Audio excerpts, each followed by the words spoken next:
Assalamualaikum warahmatullahi wabarakatuh. Eh, saya kembali lagi bersama saya, yaitu Putri Maisara, pengampu dari Ekonomi Kreatif bersama Bapak Aditya Lilian. Jadi pada hari ini, di pertemuan kelima ini kita akan membahas tentang konsep dan inisiasi pengembangan kota kreatif. Nah, apa itu kota kreatif? Nah, kota kreatif itu merupakan salah satu konsep pengembangan kota dengan cara meningkatkan kesejahteraan masyarakat melalui pemanfaatan kreativitas. Nah, konsep kota kreatif. Jadi, pada tahun 1995, Landry dan Barcini ini mengeluarkan satu buku yang berjudul The Creative City, di mana buku tersebut menjelaskan tentang sebuah gagasan konsep kota kreatif, di mana itu merupakan respon terhadap permasalahan yang terjadi, yaitu krisis urban yang dihadapi oleh beberapa kota di dunia. Nah, untuk menjadi sebuah kota kreatif, Landry dan Barcini ini mengatakan bahwa menganjurkan ada beberapa hal yang perlu diperhatikan untuk melaksanakan sebuah kota di mana itu akan menginspirasi ataupun menumbuhkan atmosfer kreativitas pada masyarakatnya. Yang pertama adalah mengubah rintangan menjadi kreativitas. Nah, jadi rintangan tidak hanya menjadi penghalang tetapi merupakan pendorong masyarakat untuk menimbulkan pemikiran kreatif, sehingga itu akan menjadikan ataupun menghasilkan sebuah produk yang kreatif. Yang kedua adalah menciptakan lebih banyak lagi individu-individu kreatif. Nah, konsep kota kreatif ini juga membutuhkan individu-individu yang kreatif, di mana individu inilah yang akan mengelola kota dan lingkungan, dan itu akan mendorong orang-orang untuk berpikir kreatif. Yang ketiga adalah menggunakan katalisator berupa ruang kreatif baik fisik maupun non-fisik. Nah, menggunakan katalisator berupa ruang kreatif baik non-fisik itu maksudnya adalah ruang kreatif yang di sini adalah ruang inspiratif. Jadi diberikan wadah kepada masyarakat untuk mengeluarkan ide-ide kreatifnya.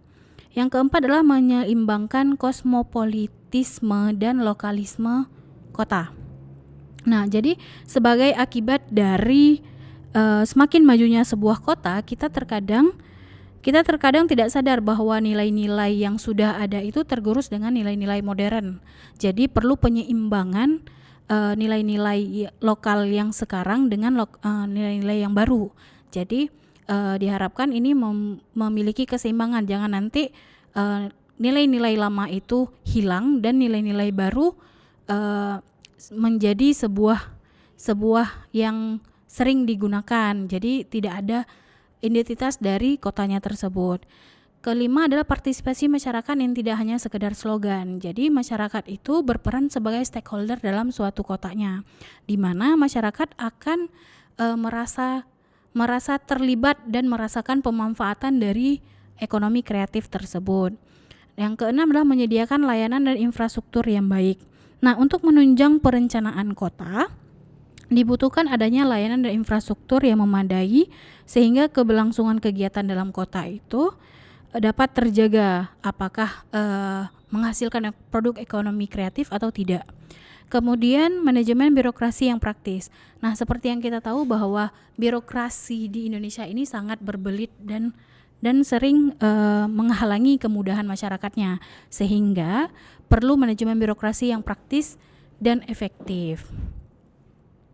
Nah, parameter kota kreatif. Parameter tersebut adalah tolak ukur. Bagaimana sih tolak ukur kota kreatif? Nah, parameter dapat menjadi instrumen yang dapat mengkategorikan sebuah kota yang berpeluang menjadi kota kreatif. Dan Landry pada tahun 2006 menyebutkan ada tiga aspek penting yang dapat memformulasikan kota kreatif, di mana yang pertama adalah pemeliharaan dan pengembangan potensi ekonomi kreatif. Jadi setiap kota itu pasti memiliki potensi ekonomi kreatif yang berbeda-beda. Kemudian yang kedua adalah pemeliharaan kelas kreatif. Jadi adanya kelas-kelas kreatif di mana itu akan membantu masyarakatnya untuk mempelajari tentang bagaimana mengeluarkan ide kreatif dalam individu setiap orang. Kemudian yang ketiga adalah perencanaan dan pengembangan lingkungan kreatif. Jadi harus ada perencanaan yang jelas dan pengembangan di lingkungan kreatifnya. Nah, bagaimana syarat fisik untuk mewujudkan kota ekonomi kreatif ataupun kota kreatif? Nah, lingkungan fisik yang termasuk ke dalam perhatian kota kreatif diantaranya ada 3. Yang pertama, ruang publik. Yang kedua, museum, galeri, dan perpustakaan. Yang ketiga adalah ruang pertunjukan. Nah, akan kita bahas satu persatu. Yang pertama, ruang publik. Jadi, ruang publik di sini adalah sesuai dengan definisinya adalah publik ataupun digunakan di khalayak banyak. Nah, maka ruang publik adalah ruang di mana semua orang bisa mengaksesnya. Dan jika ruang publik didesain dengan mengintegrasikan beberapa fungsi di dalamnya, maka masyarakat dapat merasakan ataupun mengoptimalkan fungsi-fungsi tanpa adanya paksaan. Kedua adalah museum dan galeri serta perpustakaan. Nah, kehadiran museum, galeri, dan perpustakaan dapat memberikan dampak positif bagi perkembangan kota, yaitu dengan memberikan identitas dan menjadi ikon bagi kota tersebut.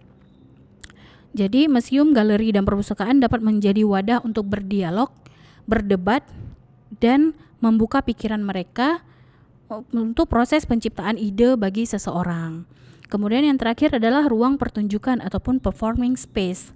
Nah, jadi ruang pertunjukan merupakan salah satu wadah kreativitas masyarakat kota dalam seni pertunjukan. Nah, beberapa dari kota kreatif itu sukses menyuguhkan warganya fasilitas yang dapat menjadi tempat mereka untuk menampilkan bakat mereka. Jadi ada wadahnya. Begitu. Kemudian bagaimana transformasi perkotaan yang kreatif? Nah, transformasi perkotaan kreatif yang pertama, kerangka kebijakan pemerintah kota dapat mendorong kreativitas dan inovasi. Jadi ada kebijakan pemerintah, di mana kebijakan pemerintah itu mendorong kreativitas dan inovasi. Yang kedua, bergantung pada budaya organisasi kota dan kapasitas untuk menjadi kreatif dan inovatif. Jadi setiap kota itu memiliki budaya organisasi yang berbeda-beda. Jadi itu akan mempengaruhi pada kapasitas untuk menjadi kreatif ataupun inovatif. Dan yang ketiga adalah faktor teknologi, ekonomi, sosial, dan lingkungan. Jadi kreativitas artistik atau disebut dengan artistik kultural melibatkan imajinasi dan kemampuan untuk mengekspresikan gagasan asli ataupun yang disebut dengan ide orisinil dan cara-cara yang baru, asing, aneh, ataupun istimewa dalam menerjemahkan atau menafsirkan dunia. Baik hal itu diekspresikan dalam bentuk teks, suara, atau citra atau image. Dan selanjutnya adalah kreativitas keilmuan melibatkan rasa ingin tahu dan kemauan untuk melakukan percobaan-percobaan, membuat hubungan baru dalam memecahkan permasalahan.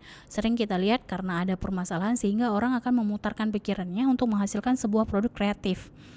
Yang terakhir adalah kreativitas ekonomi, yaitu sebuah proses dinamis yang mengarah ke inovasi-inovasi.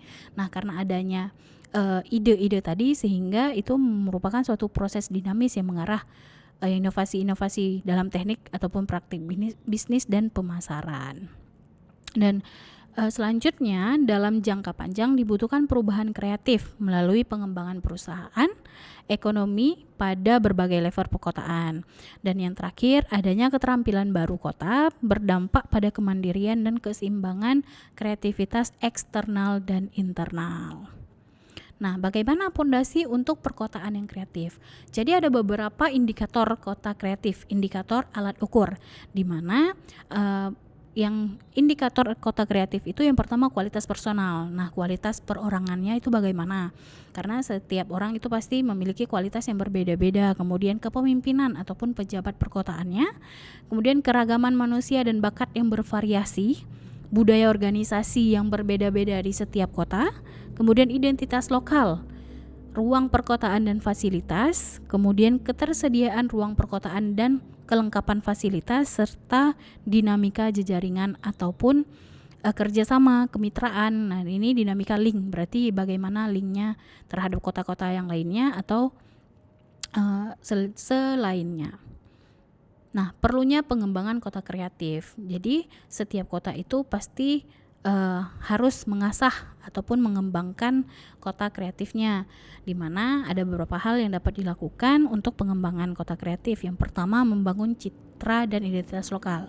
Nah, seperti yang saya jelaskan tadi bahwa citra dan identitas lokal setiap kota itu berbeda-beda. Jadi setiap kota itu harus membangun citra, sehingga misalnya Jogja, apa sih dari citra Jogja itu bagaimana, yang terkenalnya bagaimana, itu harus dibangun di setiap kotanya. Kemudian memberikan kontribusi ekonomi yang signifikan. Nah, efek dari ekonomi kreatif ini adalah dapat membantu perekonomian ataupun meningkatkan perekonomian Indonesia. Kemudian menciptakan iklim bisnis yang positif, di mana ini juga relate dengan poin sebelumnya. Karena adanya penciptaan iklim bisnis yang positif, akhirnya akan berkontribusi pada ekonomi yang signifikan dan membantu perekonomian Indonesia. Kemudian berbasis pada sumber daya yang terbarukan, menciptakan inovasi dan kreativitas yang merupakan keunggulan kompetitif. Jadi apa sih yang membedakan antara produk dia dengan produk yang lain, unggulnya di mana, sehingga harus ada penciptaan inovasi dan kreativitas. Kemudian memberikan dampak sosial yang positif, yaitu dampaknya bagaimana, positif atau enggak. Kemudian secara sosialnya bagaimana, oh ternyata dalam satu kota itu ketika semua orang melakukan menghasilkan sebuah produk kreatif, misalnya menghasilkan misalnya rotan, membuat bermacam ragam kreatif dari rotan, itu akan membuat orang lain juga akan ikut dan akan berefek kepada perekonomian Indonesia. Nah, ada beberapa indikator kota kreatif menurut UNESCO. Nah, ini ada 18 ya, ada 18. Nah, yang pertama bagaimana sejarah kotanya, yang kedua budaya dan sektor ekonominya, event partisipasi profesionalnya, eventnya. Jadi setiap kota itu pasti memiliki event-event, misalnya Jogja 3 tahun sekali melakukan event apa, di mana semua masyarakatnya itu mengeluarkan produk-produk kreatifnya. Kemudian yang kelima, sosialisasi kreativitas dan seni kepada kaum muda. Jadi sasarannya juga kaum muda, di mana mereka diberikan sosialisasi kreatif itu bagaimana sih. Jadi mereka juga akan mengasah mereka untuk menghasilkan suatu produk ataupun ide-ide yang menghasilkan produk kreatif. Kemudian pendidikan bidang kreatif. Kemudian program bidang kreatif. Nah, programnya apa? Misalnya dari setiap daerah itu memiliki program yang menyasar ibu-ibu ataupun remaja ataupun mereka yang udah lanjut usia. Itu bermacam program di bidang kreatif. Kemudian yang ke-8 adalah perhatian profesional akan suatu kreativitas. Perhatian profesional. Kemudian yang ke-9, fasilitas pendukung kreatif. Nah, ketika kita sudah memiliki ide tetapi tidak ada fasilitas yang mendukung, itu juga akan menghambat proses kita merealisasi ide untuk menjadi sebuah produk. Kemudian promosi partisipasi di bidang kreatif. Setelah menghasilkan ide ataupun produk, kemudian dipromosikan partisipasi di bidang kreatif. Apa sih menangnya produk ini apa, kemudian menjadi unggulnya bagaimana. Kemudian memperkuat hubungan kerjasama, mengetahui peran organisasi. Dan yang ke-13 adalah kebijakan pendukung dalam bidang kreatif. Ke-14, mendukung pengembangan industri. Yang ke-15 adalah inisiasi kerjasama internasional. Nah, inisiasi kerjasama internasional utama di bidang kreatif menjadi perhatian dikembangkan dengan kota yang berbagai negara dalam 5 tahun terakhir. Kemudian adalah sinergi antar bidang kreatif. Nah, mekanisme dukungan program dan proyek yang dilakukan oleh kota dalam 5 tahun terakhir dan mendirikan sinergi antara bidang kreatif satu dengan bidang kreatif yang lainnya, itu kan menjadi perhatian yang dengan sedikitnya satu bidang kreatif lainnya difasilitasi oleh jaringan ataupun cross. Jadi satu bidang akan mengikuti bidang yang lainnya gitu. Kemudian yang 17 adalah kerjasama internasional yang diikuti kemitraan. Nah, kerjasama Jadi inisiatif kerjasama internasional atau kemitraan yang dikembangkan dalam 5 tahun terakhir akan melibatkan sedikitnya 2 dari 7 bidang kreatif yang difasilitasi oleh jaringan ataupun cross cutting ataupun proyek lintas sektoral. Dan yang ke-18 ataupun yang terakhir adalah infrastruktur kota. Nah, fasilitas utama dan ketersediaan infrastruktur dalam acara seperti pameran, konferensi dan konvensi yang diselenggarakan dalam kota 5 tahun terakhir dengan tujuan mempromosikan bidang kreatif yang dicakup oleh jaringan daripada bidang kreatif utama yang menjadi perhatian di aplikasi.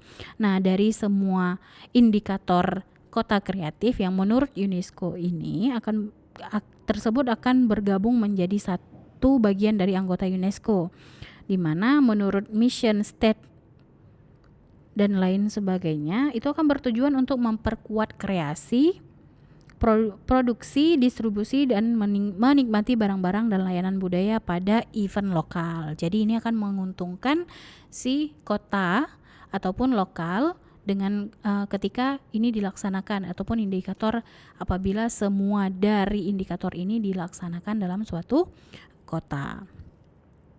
Oke, pada bab ini kita hanya membahas terkait dengan konsep dan inisiasi kota